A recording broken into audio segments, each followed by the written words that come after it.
Good evening. My name's Charles Emlet. I'm a professor of social work here at UWT. On behalf of the social work program and the Healthy Generations Hartford Center of Excellence, I want to welcome you to tonight's lecture.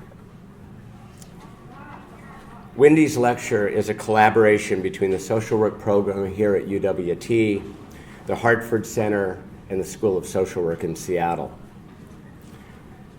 We want to take a few minutes before the lecture begins to briefly share with you some information about the Hartford Center and some exciting news about a newly available scholarship.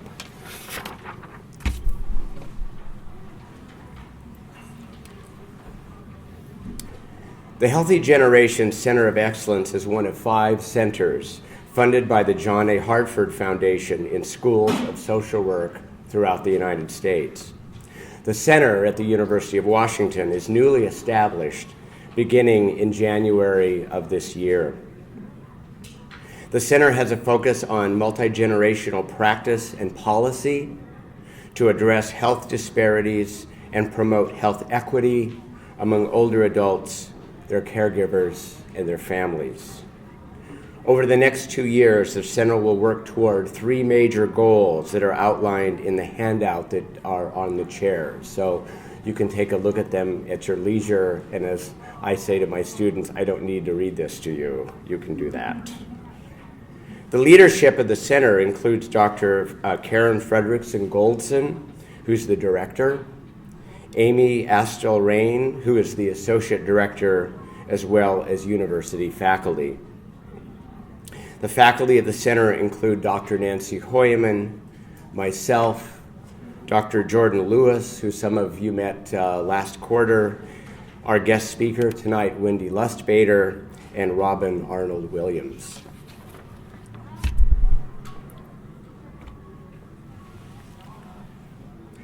Because of the importance of embedding center activities in our communities, the center is finalizing a robust advisory committee of highly regarded professionals in the areas of social work, gerontology, and service delivery. The names of our current advisory committee members are listed here. You can take a look at them. I was wondering if there was any committee members in the audience tonight. I don't think so.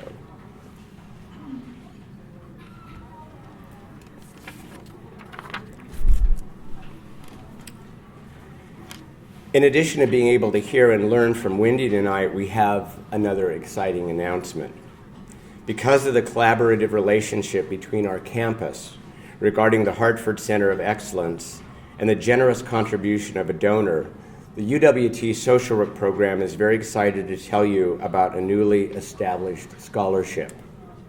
Tacoma will be able, through the center, to offer one Lynn Piggott Mao scholarship to an MSW student in their 3rd or final year who is interested in the practice of gerontology and cross-generational health promotion and healthy aging. The information on each chair, there should be a 1-page description of the scholarship. The scholarship will be in the amount of $3,000, and we're working out the details of how this will work, because there's one scholarship for Tacoma and the rest of them are for students on the Seattle campus. So we have to figure out exactly how that's going to work. But there's contact information, the email address for Amy, and people can also check in with me, and I'll let you know what I know as I know it.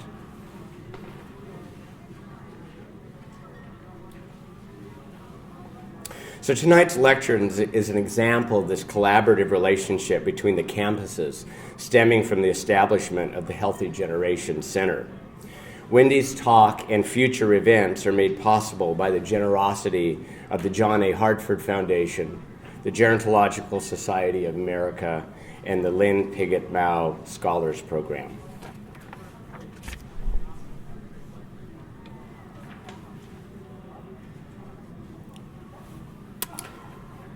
That's all well and good, but that's not why you're here. You're here because of the topic, what older people can teach us about living well. Tonight's guest speaker is Wendy Lustbader. Wendy received her MSW from the University of Washington and is the author of several books that have earned her a national reputation in the field of aging. She is also a popular speaker at conferences throughout the United States and Canada, using storytelling to animate complex subjects. Additionally, Wendy is a skilled psychotherapist, having worked almost 20 years with people of all walks of life in a community clinic in downtown Seattle. Currently, she's an affiliate associate professor at the University of Washington School of Social Work. Wendy's first book was co-authored with Nancy Hooyman, entitled Taking Care of Aging Family Members. I told Wendy tonight that that book is sitting on my shelf in my office. I think one of the original ones. Maybe you should sign it. That would be good. Can you sign it, the signature you had in 1980 or whatever? Yeah. Her second book, Counting on Kindness, helps readers to comprehend the complex feelings which arise when we become dependent on others for help. Her latest books are What's Worth Knowing, a collection of pithy insights gathered from older people, and Life Gets Better, which explores how life improves as we get older on every level except perhaps the physical. It's a pleasure for me to introduce to you and turn the mic over to Wendy Lustbader, who will share with you what older people teach us about living well. Thank you, Charlie. It's great to be here. This is my first time on this campus, and I discovered there really is a campus in downtown Tacoma, and really had a good afternoon exploring it.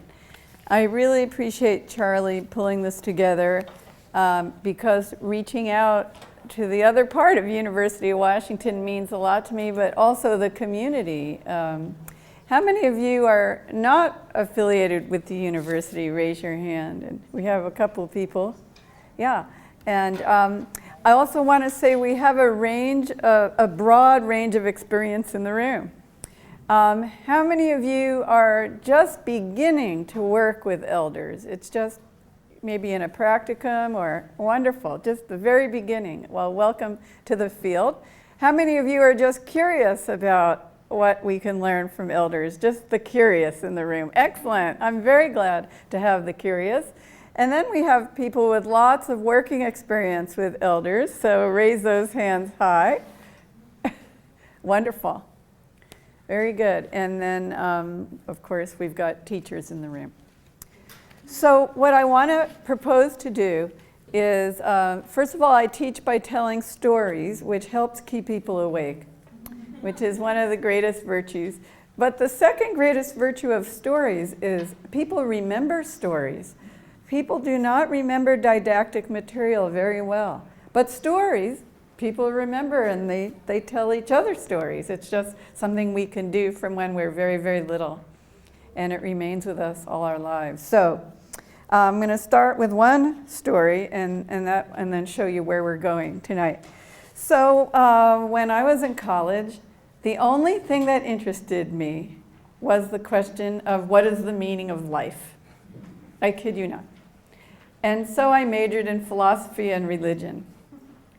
And my parents did not have very much money, and even though I got a big scholarship at a private school in the East, it still left my father with debt. And when I graduated, I was completely useless. I mean, what could someone do with philosophy and religion? And I went through a very long journey before what seemed long to me. It was a 4-year journey before I dragged myself back to University of Washington and got my master's degree in social work. And there at the school, they said, you can get your master's degree basically for free if you would major in or concentrate in aging. And I thought, oh boy, I don't have any money, so I guess I'm interested in aging. And I wrote a whole essay about my passion so I could get the scholarship. But secretly, I was in complete dread of my first year practicum in a nursing home and my second year practicum on a geriatric unit in a hospital. Because I had absorbed all the prejudice of our society. And I thought older people were in some category over there, and the rest of us were over here. I thought older people would be nothing less than completely boring. And I changed my attitude. I quickly found out that I was at home, that the elders asked the deepest questions of life, that it was the elders who wanted to know answers to questions like, what is a good life? Have I lived a good life? What is a good death? What does it mean to die well? How can I die well? How can I achieve spiritual completion? I want to talk to my children. I don't know how. I've been silent about major issues in my life for 40, 50, 60 years. I don't know how to express my emotions. Help me. And I found, having worked with younger people, I'd worked with kids, I'd worked with teenagers, younger adults, I found that elders were the most exciting group of people to work with, no comparison to other age groups. It turns out that the closer you are to the ending, the more urgently you want to answer the deepest questions of life. So hospice work is equally terrific, because no matter what age you are, when you have the awareness of and you're in dialogue with the end of your life, all of a sudden, what's really, really important rises to the surface. So both kinds of work completely enchant me and have never stopped being enchanting. But along the way, and that's tonight's subject, elders taught me how to live and how to live a good life and what a good life was or could be. And as they were teaching me these things, I started, at age 26 working with elders. I'll be 60 next week. It's been a wonderful journey with hanging out with elders. But they also showed me how to die. And a lot of people think, oh, how morbid. But actually, if someone shows you how to die and how to die in a decent sort of way, they're really showing you how to live. I see a lot of nods. So I want to take you on a little journey tonight and offer you the best of the things that elders have taught me, which is really fun. And actually, I've never given this particular speech before in this particular way. So it was fun putting it together. So the first thing is there's this myth, a very big myth, definitely in American society, but really globally, that we have power and control over our lives and that we should seek power and control. And another big myth is about a kind of invulnerability. But the fact is that the vessel which carries our spirit is quite fragile. It's called the body. And at any moment, the body can put us in a position of needing to count on kindness, needing other people's help. And that is the most profound truth, and it doesn't necessarily have to do with aging. You could have an accident. A woman I met on the airplane, her husband had fallen off the roof while cleaning the leaves off the gutters. And she said to me, he became a quadriplegic in just, one day. And she said, I had to divorce him in my mind and marry him again on new terms, which was a fabulous, insightful statement picked up on an airplane there. So now, just to tell you, so I went to a college reunion. I wrote down at age 42, my 20th college reunion, and people said, well, what became of you, Wendy? What? You always were a little weird. No, that was implied. philosophy and religion. Who did that? And I said, oh, well, I've become a geriatric social worker. And they went, oh. It was like I had died. Now, I could have said I was a writer. I had already published my first book. But darn it, I wanted to be proud of working with elders and being a social worker. And only 2 other people in my class of 400 had become social workers. And everybody else were very high status professions. Very, very high status professions. And they would look at me at the cocktail hour. Oh, a social worker. Oh, how nice. But at age 52, the 30th reunion, at the cocktail hour, there was a line of people waiting to talk to me. I was more popular than the bar because everybody's parents were aging and they all wanted free consults. It was exhausting. And in 2 years, when I go to the 40th reunion, everyone's going to be dealing with their own aging. And I don't think I'll have any peace at that one either. But Maggie Kuhn, the founder of the Gray Panthers, if you don't know about her, Google her and learn about her.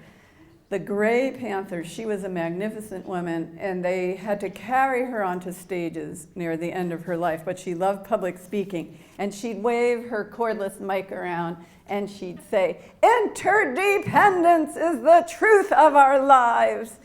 Interdependence. We're not independent. What bunk? And that wisdom is one of the deepest truths that elders showed me right away. We are interdependent.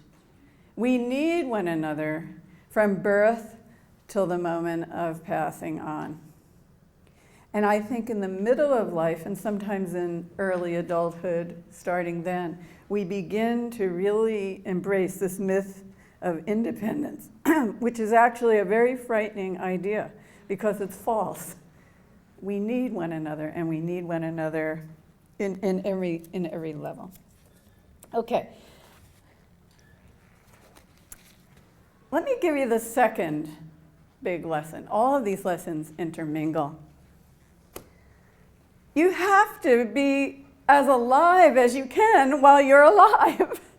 Now, we realize that. Some of you meditate, and in Buddhist philosophy, one tries to be alive to the moment in front of oneself, and you try to quiet the mind when you meditate and be as alive as you possibly can be. Today, I took a little break to be alive, and I walked over the bridge towards the Museum of Glass. I didn't even know there was that little bridge, and it was really wonderful in the beautiful sun. I put down all my work and just walked very slowly on that path. One person was staring at me. I don't know. Did I look kind of strange? I was going very slow and just really enjoying life.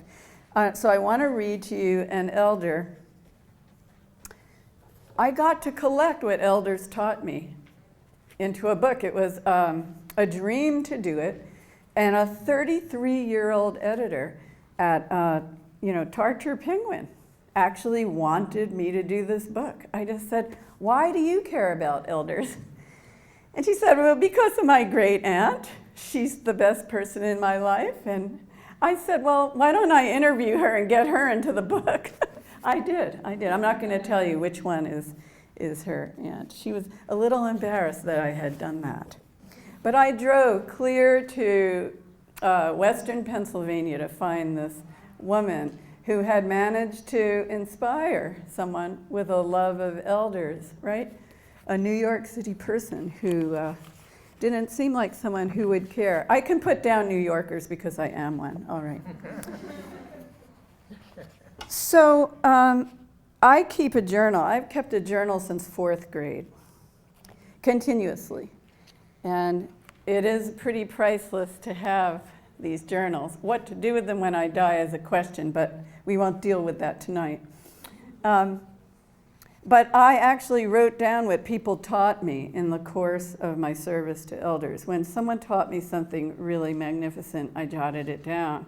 But to my surprise, when I was putting the book together, I did not have to consult my journals. I realized that the best things people had taught me went right into my heart, and I began living by them. And therefore, they were there. I just needed to sit down and make the time to record it. So this is Martha McCallum, age 86. All the beauty in life is right in front of you. And here's what she said. One morning I was sitting at my kitchen table staring into space. It was one of those windy days when the sun keeps coming out and going in. All of a sudden, a sunbeam crossed my kitchen table and lit up my crystal salt shaker. There were all kinds of colors and sparkles. It was one of the most beautiful sights I'd ever seen. But you know, that very same salt shaker had been on that kitchen table for over 50 years. Surely there must have been other mornings when the sun crossed the table like that, but I was too busy getting things done. I wondered what else I'd missed. I realized this was it. This was grace. So I sat at that kitchen table with this woman, and I kept staring at the salt shaker. And I kept thinking, what salt shakers am I missing out on in my life? But I was young enough to let that be a waking up, a waking up. Years later, my mother-in-law moved into our house to receive care. And my husband is the only child of Holocaust survivors. And I knew when I married him that someday I would be taking care of his mother. I knew that. When you're in gerontology, you know too much. And imagine someone moving into your house and you have to be a caregiver when you've written the book, Counting on Kindness. That's pressure. And it was so difficult taking care of her that I got really desperate and I read my other book, Taking Care of Aging Family Members. So you're really desperate when you read your own book. And I was desperate. And I was amazed that my old self, my younger self, helped the older version of myself. And it was a really interesting feeling there. But anyway, when she was near the end, it was very difficult to get her down the steps. She had a very aggressive metastatic kind of cancer. But she just needed to get out into nature, and the Arboretum was very near the house where we used to live. I no longer live in a house with steps.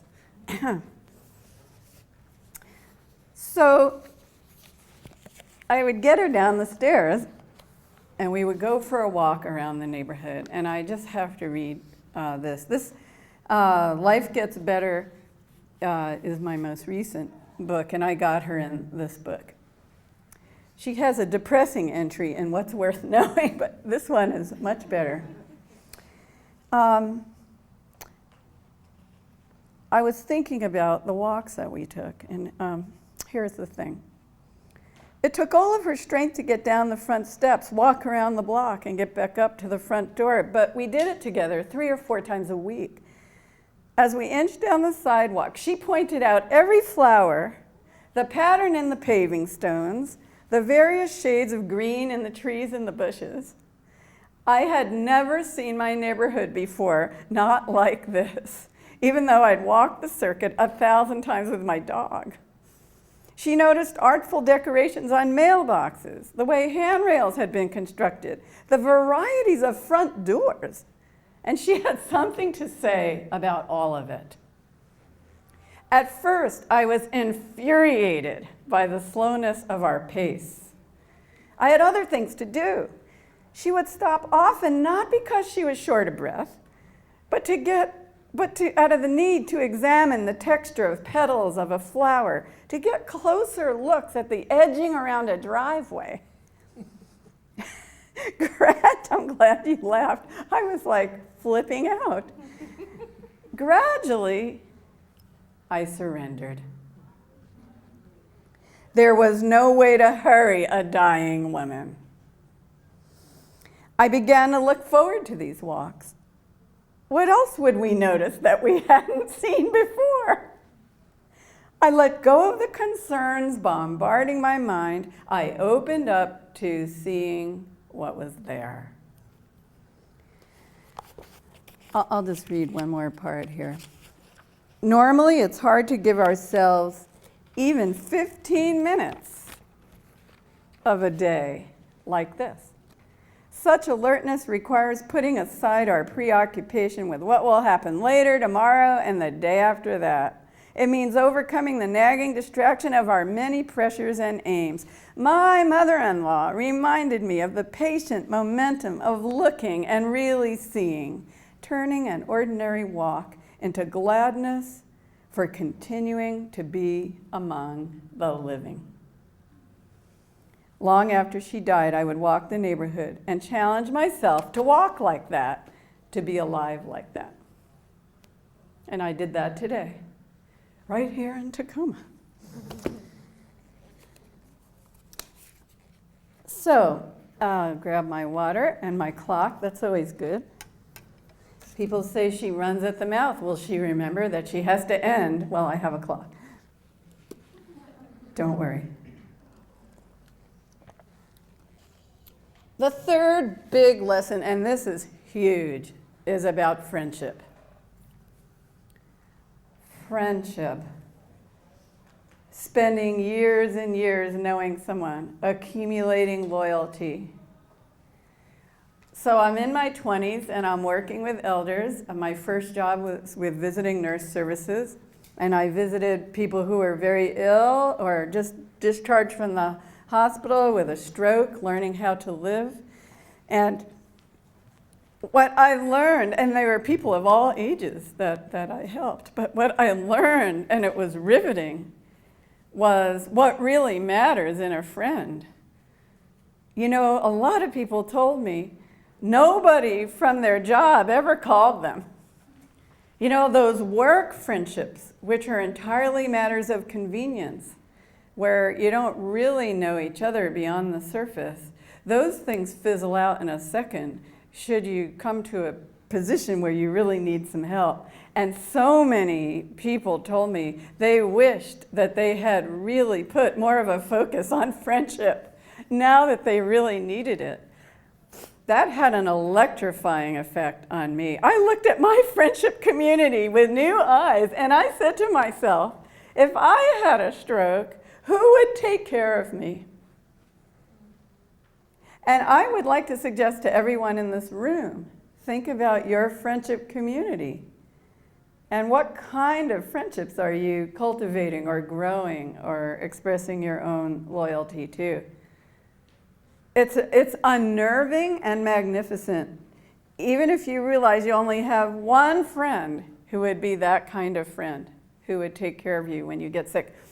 So I was writing the book, Counting on Kindness, which is about how it feels to be dependent on other people for help. I spent 3 years in my basement writing that book without a contract or anything, and it's just a miracle it got published.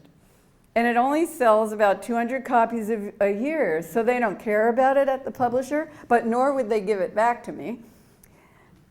And I still get letters from people about that book. Since 1991, it has quietly stayed alive in this world of ours. But I was on an elevator, literally, this is an elevator conversation, and I had the big heavy manuscript I was about to mail to New York. I think I was lugging it around with me doing last corrections. This is before PDFs. This is when you had to actually mail your manuscript to New York City. And a woman on the elevator said, "What is that?" I said, it's a book. "What's it about? What is it?" So I had this little hobby. I would just say the title and see what happened. So I said, it's called Counting on Kindness. And this woman goes, "Stop the elevator." She knew exactly what that book was about. And that reaction hadn't happened to anyone else. We did. We got off the elevator together. I was intrigued. I said, what do you think it's about? She said, it's about how you can come to need the kindness of others when you get sick or frail. I go, yes, exactly, but how do you know? And she goes, sit down. And she told me about getting a dreadful but curable illness in the middle of her 30s. And she said, I don't even remember what I lived for prior to that disease, that illness. But I spent the whole year flat on my back in my apartment, a single woman. And my women friends gathered around me, and one took out the garbage, and one made supper, and they rotated. And I was never alone, and I was never without care. And all other ambitions I had in life were put in perspective. The most important thing was my community. And I have never stopped living that way. That was just a few years ago, she said. She goes, I know exactly what's in that book. And that just blew me away. So we learn that lesson only when we go through it. And unfortunately or fortunately, you're lucky if you get to your later years without having learned that lesson. But if you don't learn that lesson, you may not make the right choices in terms of your community and your friendships. It's really interesting. And the more I did this work, the more I was thinking, they give me a benefits package at my job. I get, health care and I get dental insurance, but they should write at the bottom of the page when you first get a job, and you will learn how to live, which is the greatest benefit of the work of all. Okay, so I ended up having just a few friends at that time that filled that criteria. And my husband's criteria, by the way, being the son of Holocaust survivors, was, would this person hide me if the Nazis came? I went, Barry, that's a little extreme. He goes, it's not more extreme than yours. All right. One more point before I step off the friendship thing. You have an essay in front of you, and unfortunately I did notice one page is missing. However, in this internet age, anybody from the public can go to American Society on Aging and click on the journal Generations, and you can get one free article without having to pay anything. So all you do, we weren't allowed to just give you the PDF of this article. It was just published. But you can go and get the complete article for free. And now you have all the information on it. But so sorry about that. But on the second page, if you fold it back, there is a quote that I'm so glad you have to take home with you. It's on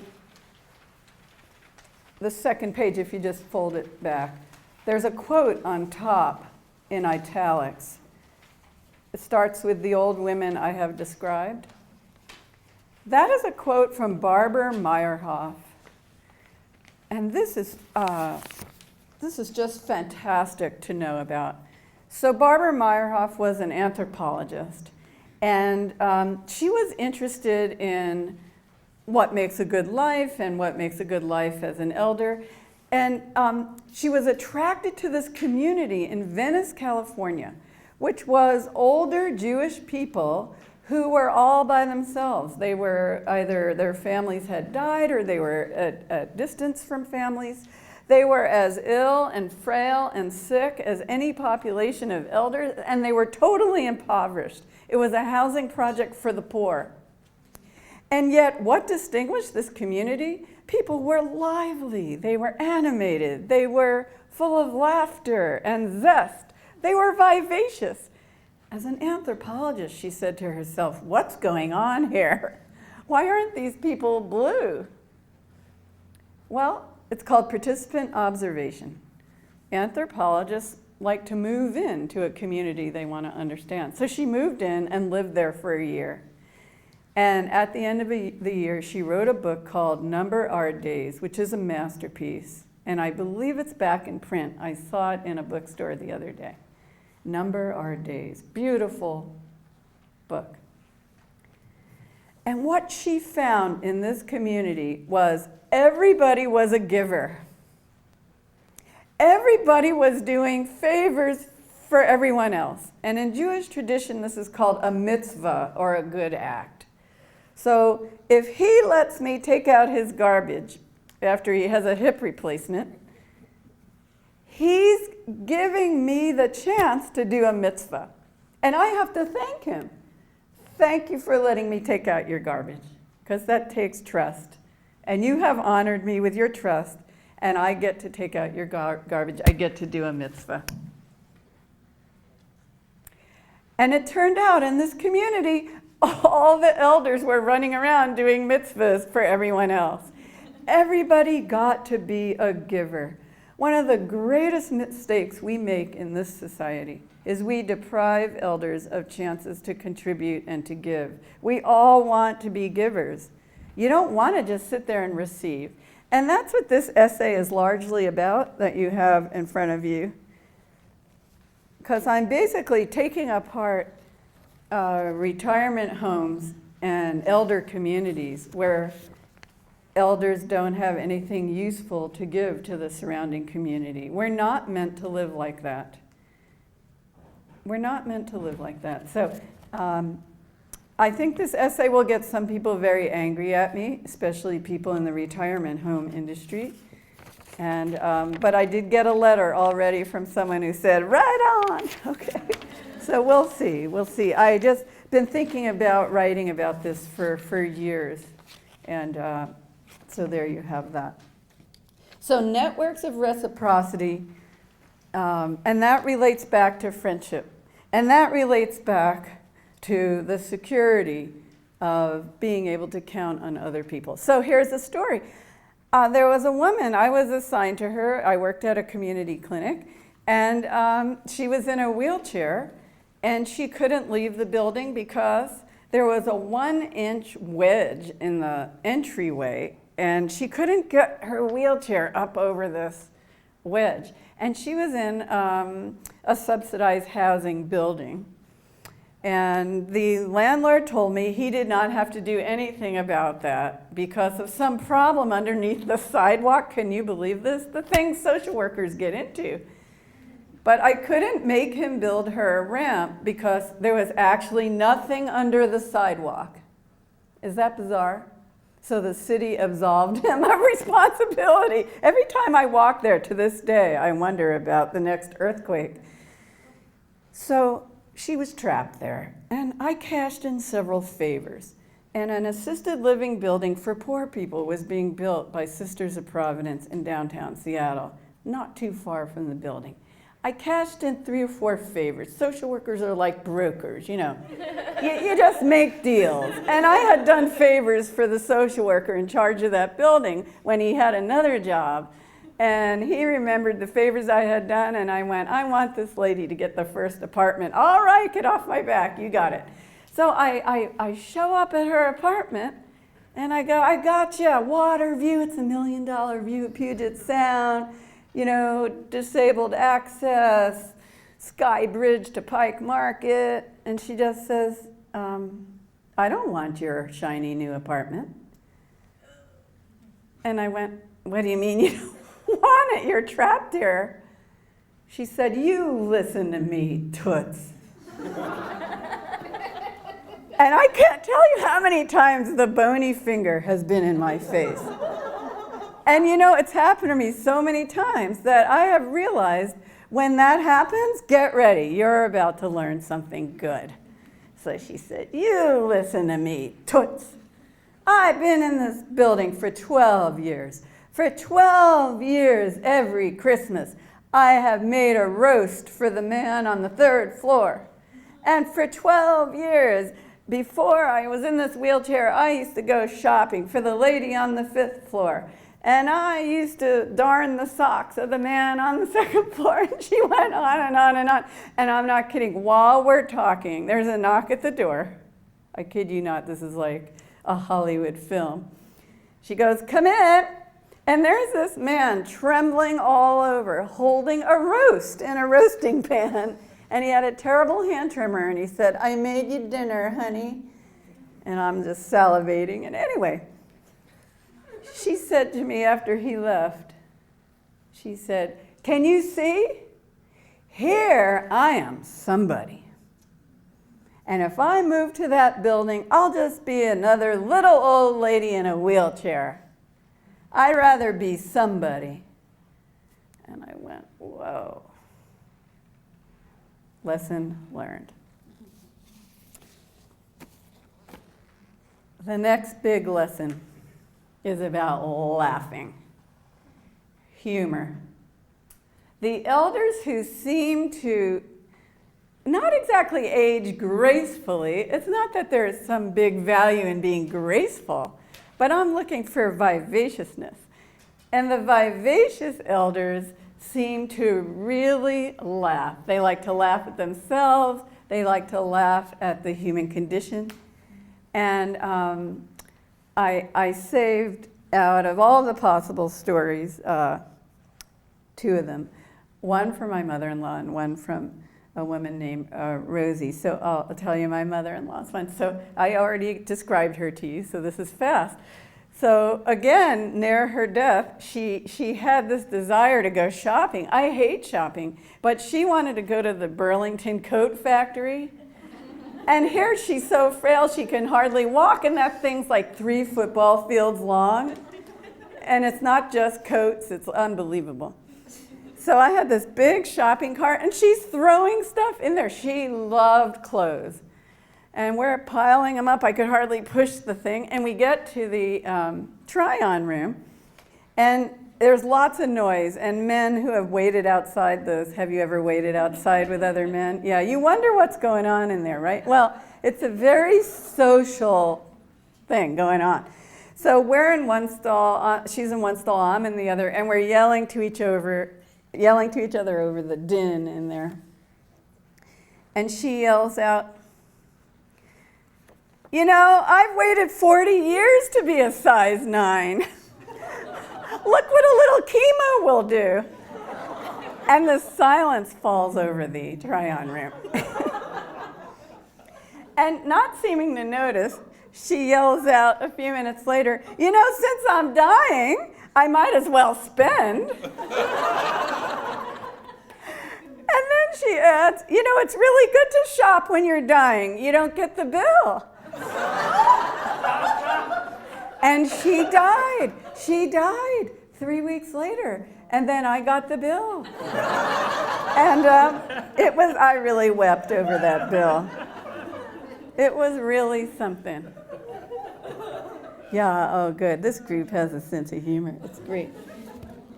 But you know, I think the award winner, I put her like right at the beginning of What's Worth Knowing, because I could not believe this woman. And this is her real name. I might pass this around near the end.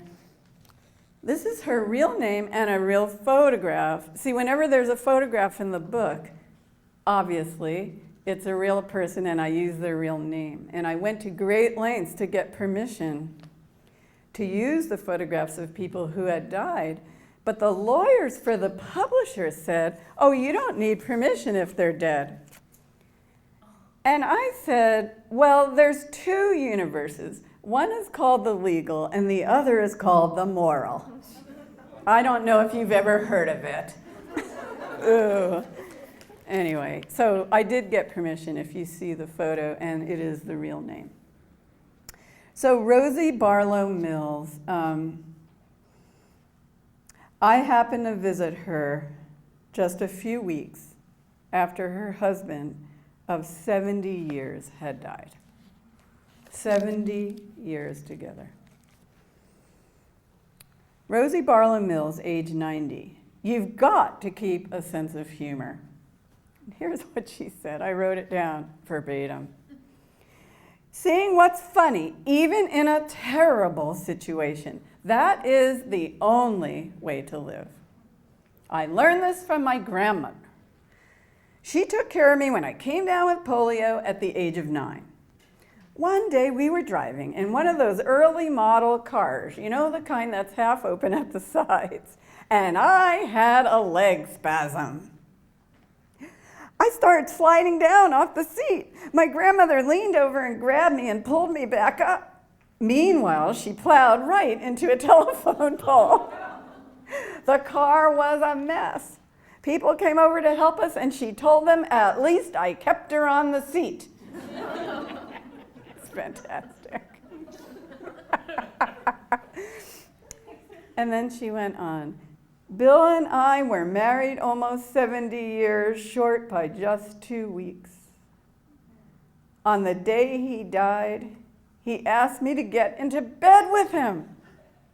He was cold. He wanted me to put my arms around him and warm him up. So as I was climbing into the bed, I said, Bill, that sounds like a proposition. Without missing a beat, he answered, I wish to God it was. That was the last thing he ever said to me. I smile whenever I think of it. So I can't tell you the effect this had on me. It is beyond words. It just stands for itself. That in the most deep and dire conceivable loss in her 90s, it was in humor that she took her comfort. Truly inspiring to me. Okay, and now we have to move to, and she's a great transition, to some of the tough stuff. Because if I skip over the tough stuff, you're going to say, oh, it was very nice, but Wendy didn't talk about the hard things. Well, it's the hard things that are really the heart of the matter, as Rosie really showed us.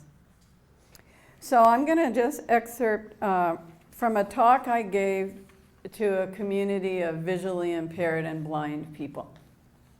They asked me to speak to them about any kind of solace that could be found in losing one's sight in later life. And so that was challenging, and I really thought about the elders that had lost vision and that had taught me something about physical losses that are tough.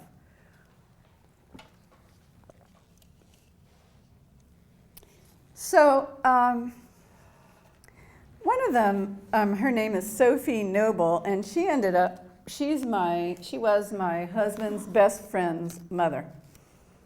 And my first granddaughter was born, so she was named Sophie the Elder, and my granddaughter's name is Sophie, and I took this picture of Sophie and Sophie.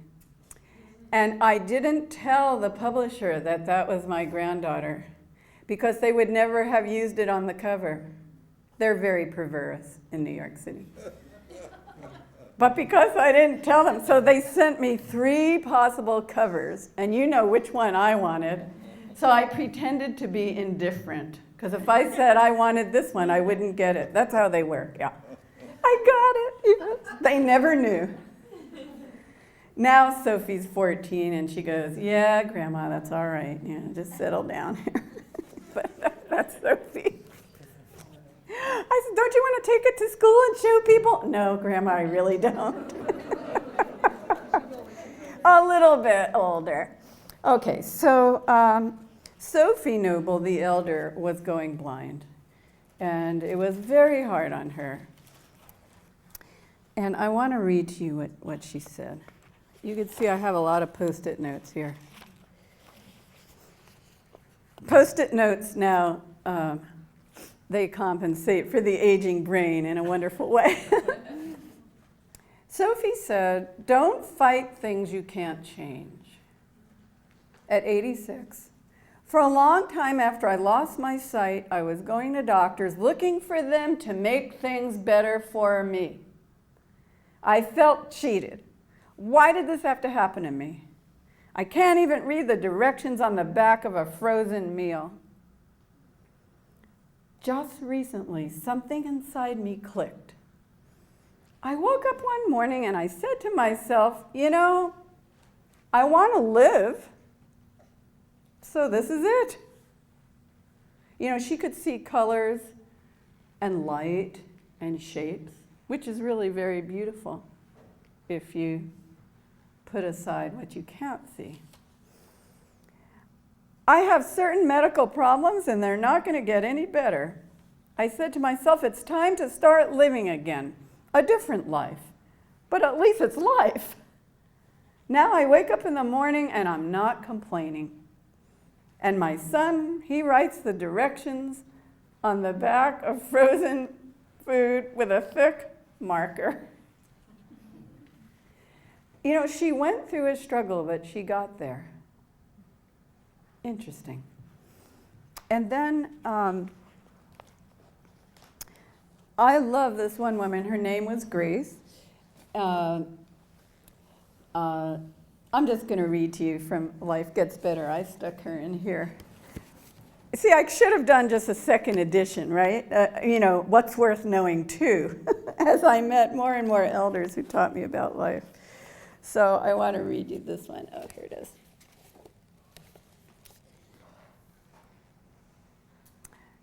So she's 96, living in assisted living, okay? It's the assisted living project for poor people, that same one I mentioned. She always turned down the safe and predictable van trips that were provided by the recreation people. She went, oh no, I don't want to get on a van and be trucked around somewhere. She preferred venturing out by foot on her own. She could only see light and shapes.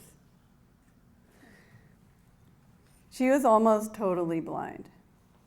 She liked to push her walker to a nearby Center City Park and sit on a bench within the midday commotion.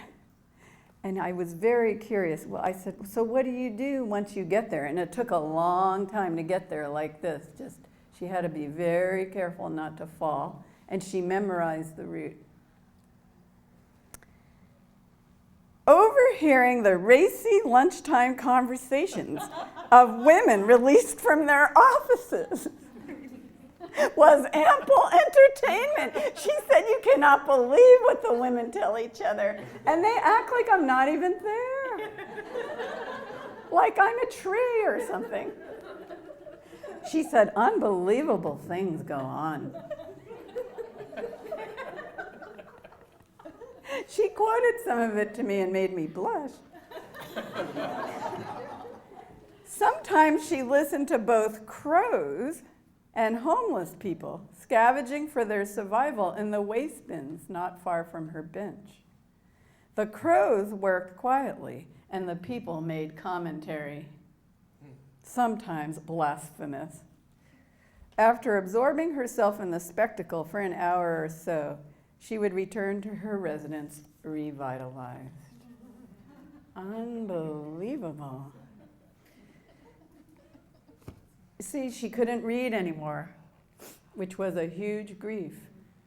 But she would listen to NPR every morning and every evening, and there used to be a radio, that program for the blind, where they would read the Seattle Times every morning to people. And I think the budget got cut for that. I won't go into how I feel about things like that. Okay. And the last one on loss of vision is so beautiful and inspiring. I'm just going to tell you. This was a friend of mine. And reading was just the very heart of her life. And it got so bad she lost all central vision and could only see out of the sides. And she started to go into a place of bitterness. And that wasn't working. You know, if you go into a place of bitterness, it's like a dead end. And when you are working with people and they're finding their way, it is so important to receive it. Just receive people, and they're working this out. There's some spiritual work in accepting the loss of something like sight or the ability to walk. Anyway, she finally realized what she needed to do. She decided to hold a book giveaway party, and she invited all of her friends. She had like 1,000 books. And it was going to be a free-for-all, but you could jump up. It was ready, set, go. And everybody could take 10 books at a time in their arms. And then you could go sit down with your little pile, and then there'd be another round where you could take 10 more. And at that party, she asked if anyone would come and read to her. 3 people volunteered to drop by once a week and read to her. And I said, oh, so, 3 times a week you could make progress on a book. She said, oh, no, Wendy. I had 3 books going at a time because my readers loved it. My readers would come and look forward to the next chapter of the book. We were reading it together. And then I decided to meet one of her readers. I just wanted to be sure that this was really a reciprocal arrangement. And one of her readers told me, it's the best part of my week. I go over her house, I put down my cares and concerns. It was just like my walk with my mother-in-law. And I just read with her. And it is so beautiful. It is so intimate. And the end of this story is my friend, who was only able to be so intimate with people up to a certain kind of line, in the last couple of years of her life, when people would read to her, there was an intimacy there in reading novels together that was really quite profound. It was some of the best experiences of her life, which were given to her through blindness. You can't anticipate the things that can come to you if you remain open. So we're almost getting near the ending, but the other huge lesson follows from this last one, and that's about grieving. You can't skip over grieving. Grieving is something that we get better at as we get older because we have so many losses. And I'm not trying to whitewash later life. Yeah, it's one loss after the next. And my husband's 10 years older than me, and he's already lost 2 very old friends. And, we go to visit his old friends, and we're very aware, is this the last visit? Because some of his old friends have some medical frailties. And in our relationship, which has gotten sweeter and sweeter, we're very aware of the passage of time. See, when you have long-standing relationships in later life, there's both the greatest loss conceivable looms, but also the greatest sweetness of having duration with other people in your life. So, grieving. And for this, I'll read one of the elders, but first I'm going to read one paragraph. See, Charlie, this was so much fun putting this together. I got to weave my favorite things. So this is something that elders have taught me that has really helped me as I've run into my own grieving. I lost both my parents in 2002 within 6 weeks of each other. And they'd been divorced for 20 years. And my husband said, oh, they were united in hatred, Wendy. I said, oh, thanks, Barry. That's very helpful. Actually, my mother was quite shocked when I told her my dad had died. And anyway, 6 weeks later, inside all of us is a great pool of grief. And it keeps enlarging as each fresh loss is added to the others. Envision a pool, like a small pond. We often find ourselves weeping for old sorrows along with the new. I'm sure you've experienced that, where maybe your dog dies, which also happened in the last 10 years, and you start weeping for all the other deaths. Over the years, we learn how to dip into grief for a while and then step back out into the oxygen of love and life. It's not that we get good at it, but we know what we must do and we do it. Grieving doesn't get easier, but we acquire the skills to bear it and the wisdom to accede to its rhythms. So yes, elders get really pretty expert at grieving. And you get through it. You move through it. And the cloud begins to lift in some ways. And then it comes back again on a holiday or an anniversary. And then it lifts again. I have a very dear friend who's 90 and lost her husband. They'd been together since their early 20s. And she lost him a year and a half ago, and I've been walking that road with my friend. And there are beautiful days when she steps out. And the grieving for her husband is always there with the acuteness of beauty. But again, the award winner is an elder. I just love this woman. Henrietta Samuels. She was 91. She said, "It's nobody's business how you do your grieving."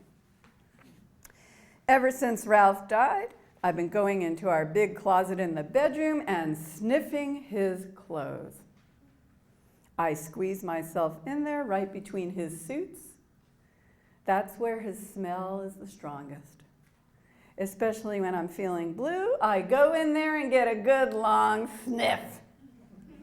It's the only place in the house where it doesn't feel like he's gone.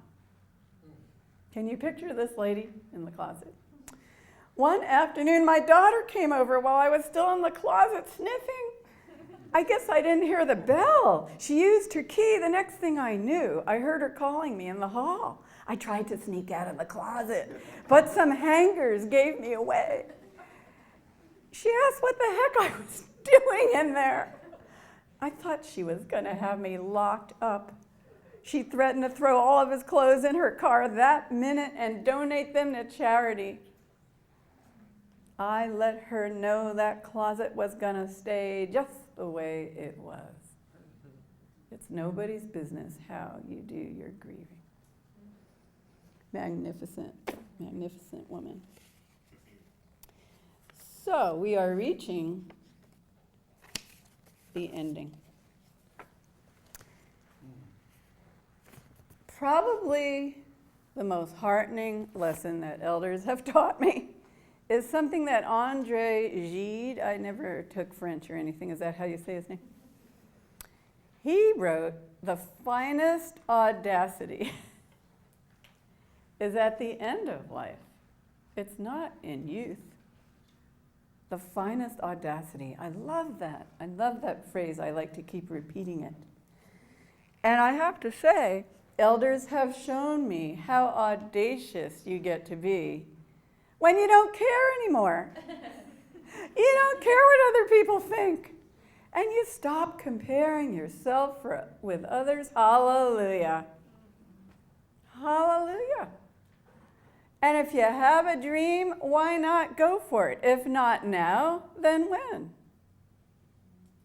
So a friend of mine who just retired from UCLA as a professor of social work, she rented herself a little studio, and she's been going there to paint. She has always wanted to paint.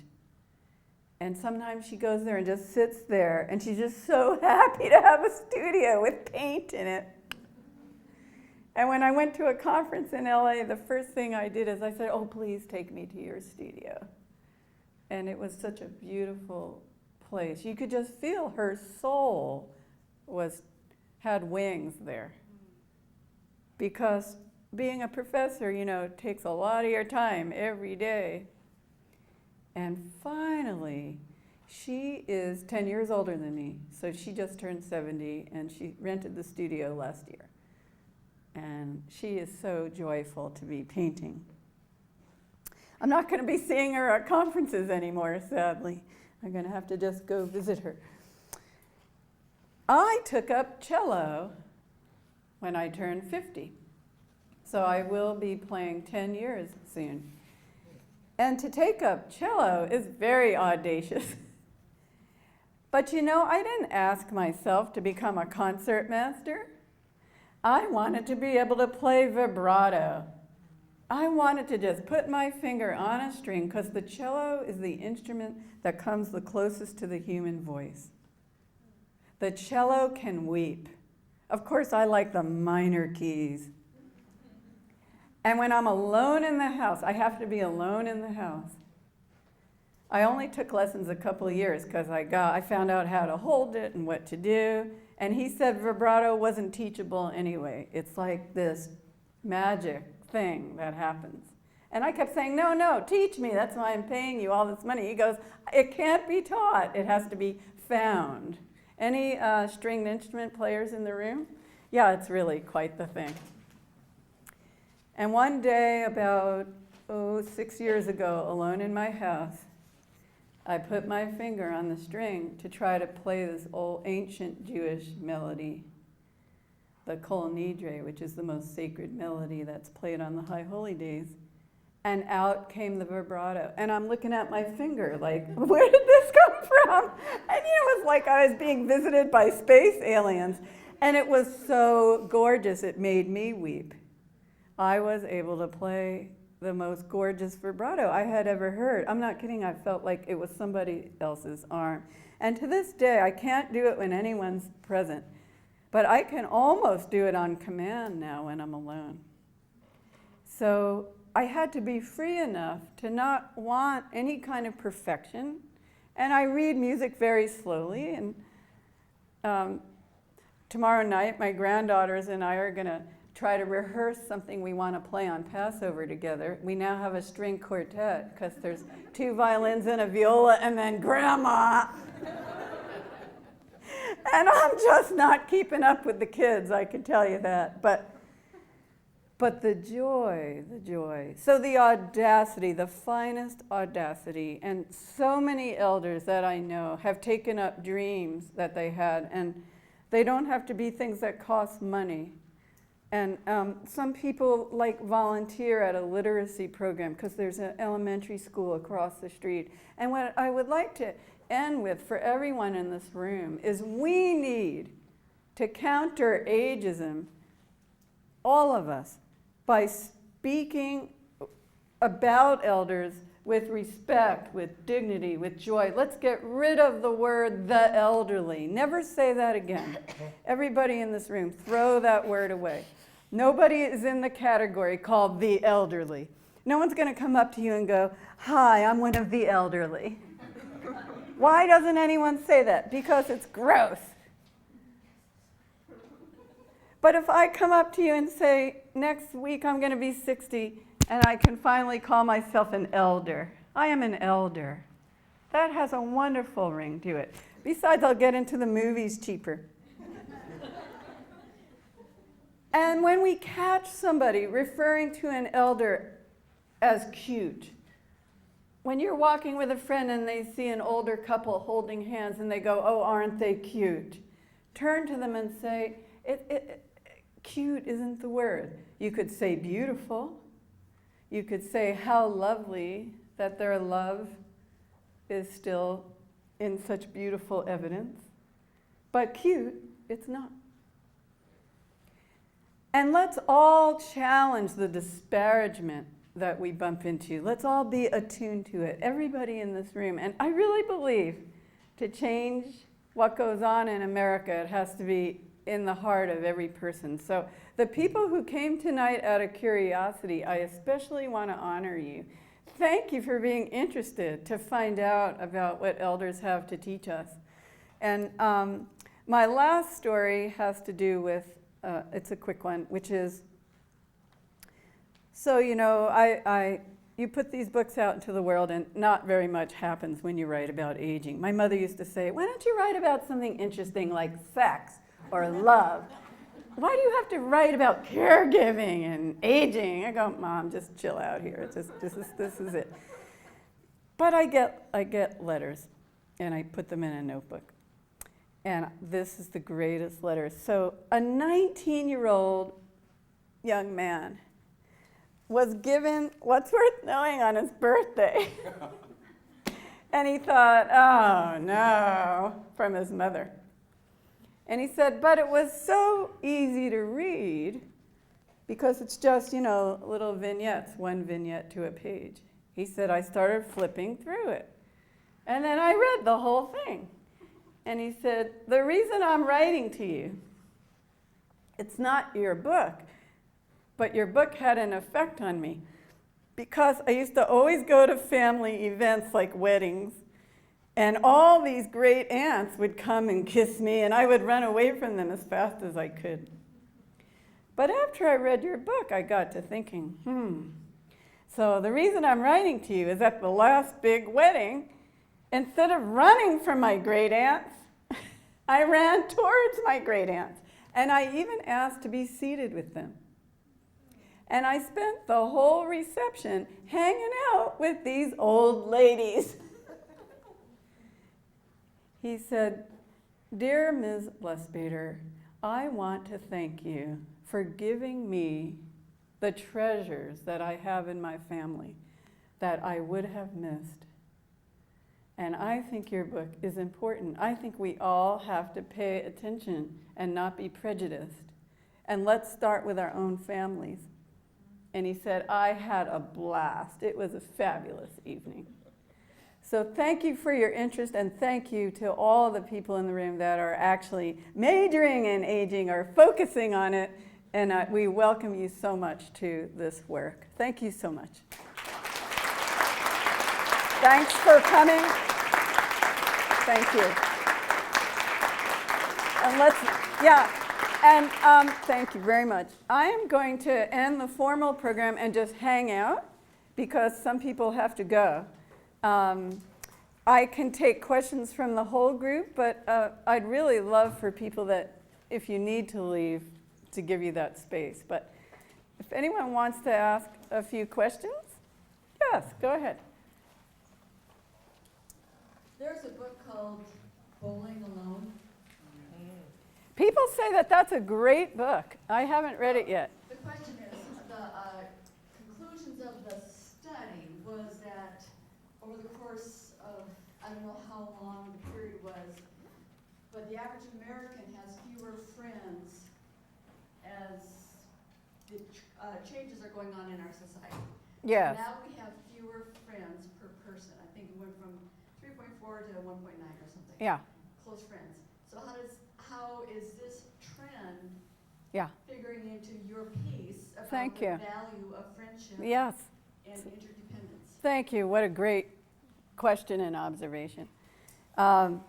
First of all, the people who were expert at friendship were really women. And I'm not being sexist here, but rather just describing the way it was. And women have always had this kind of focus on it. Now, my husband always says, well, guys know how to have good friendship. I just go, settle down, Barry. So, because like they did the famous study in the 50s on intimacy, and they asked 100 women married to 100 men this question. So they asked the 100 men, who can you really talk to? Who is your confidant? And literally every man said, well, my wife. And then they asked the 100 women, who can you really talk to? And they said, well, my best girlfriend, of course. And back in those days, when a man lost his wife, he tended to die within a couple of years. Like the death rate was profound, because the real problem is when you lose your confidant. That's the heartbreak.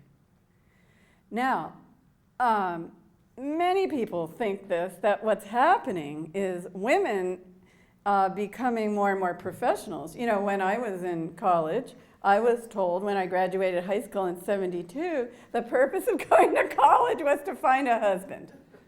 I found that really offensive. But I remember when everything changed. It was 1974. I just remember it because I was so mad about it. Then all of a sudden people started asking you what career you wanted to have. Like they changed the script in 1974. But as more and more women have sought careers with a capital C, you know, and become more and more driven in the achievement world, friendship can start being lower on your priorities and taking the time to really hang out with women friends. And people of my generation have expressed a lot of sadness when they did start to, quote unquote, succeed in the world, that friendships were kind of put aside.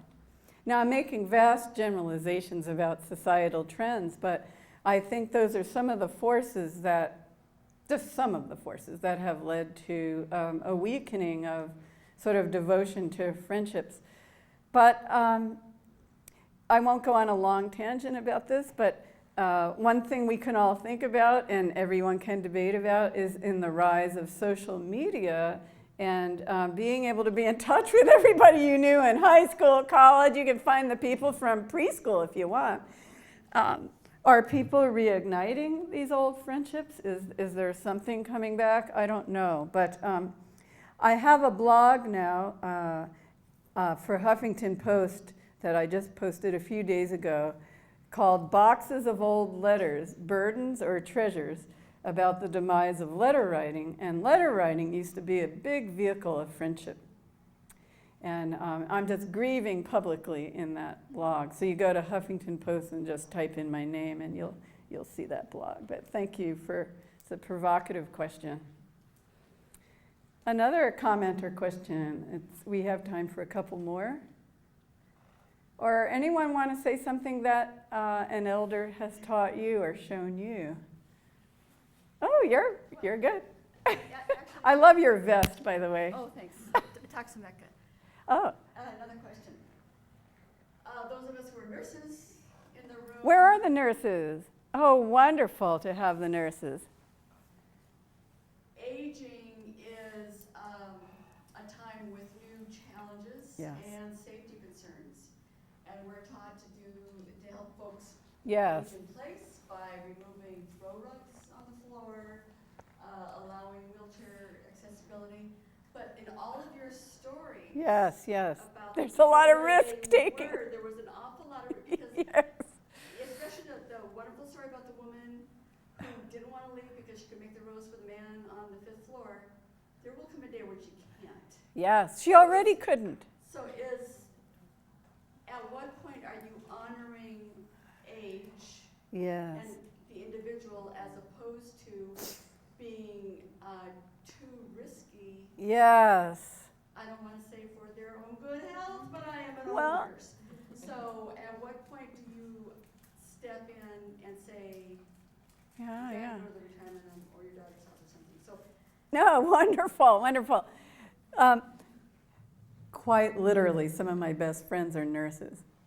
well, of course. Yes, and I'm a closet nurse, I have to confess. Like, I'm always assessing ankles, and all my friends have taught me this. Anyway, on airplanes, I'm checking everyone's ankles. Anyway.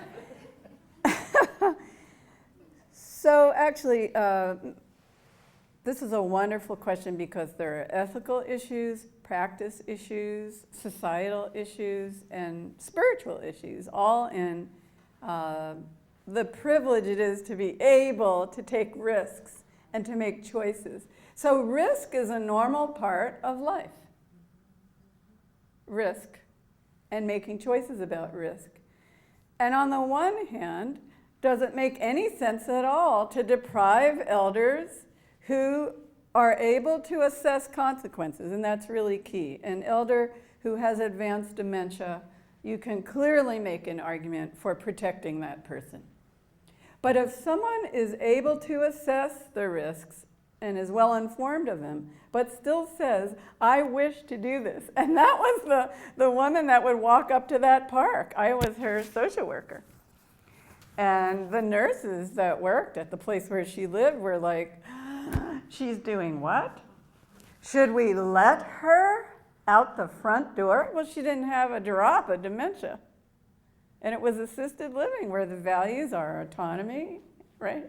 And dignity. And so I was dispatched. They wanted me to talk her out of it. You saw what happened. I wanted to go do it too. No, but she said to me, Wendy, you can't imagine how aware I am that I could fall and then I'll be in a nursing home. All it would take is tripping over a crack in the sidewalk that I can't see.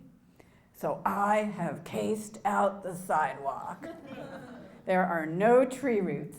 At first, I made 3 journeys with a good friend. She was like my seeing eye person.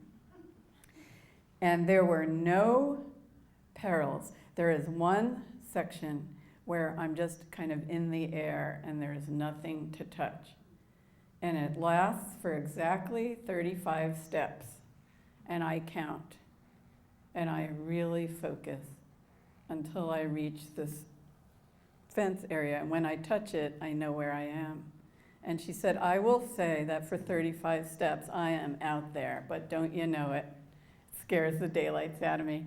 But it is so worth it. She said, I flushed my antidepressants down the toilet. So much for the fish of Puget Sound that are all on Prozac now. But she said, my depression went away. I look forward to it. I feel so free and alive, and I think it's worth it. So there's a lot of good debate that needs to happen around the taking of risk and when is it okay, and when, as professionals, do we need to really oppose someone and say, you know, I really have to say that, and I did this with my dear friend who's 90 just a week ago. I just said to her, you're using those 2 poles, but you've told me yourself that sometimes you feel like you could just go down.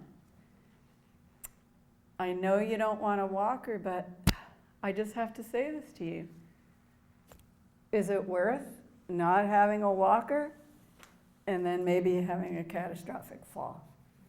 Principles about which we could serve elders and assist elders so that we don't take away dignity and we don't take away all risk-taking. And one of the great, beautiful principles is, as staff are treated, so will be the residents that they serve. It's really beautiful stuff there. So there's time for one more question, and I thank you so much. Anyone else? Anyone, as we end this, want to say something that you learned from an elder? I just thought it would be so nice. You got one? Oh, good. Yeah, my 90s. We have a wonderful geriatric psychiatrist here. Well, and it was my mother who brought me into the field, and then at 97, I went with her to look at an assisted care facility because she had some lessening of her vision, and I thought, well, this is great because she can, be here, and then there's all sorts of spectrum where she can, move if she needs to, and within 3 weeks, she decided to move in with my sister in Chicago, 2,000 miles away. So anytime you think you've got a better solution, you got to go to the deep listening mode and let the old person decide what it is they need and want. It's very Yeah, it's very, very radical to do that. Thank you so much. Good night, everybody, and thank you again. Thank you very much. Thank you. Thank you. It's a pleasure.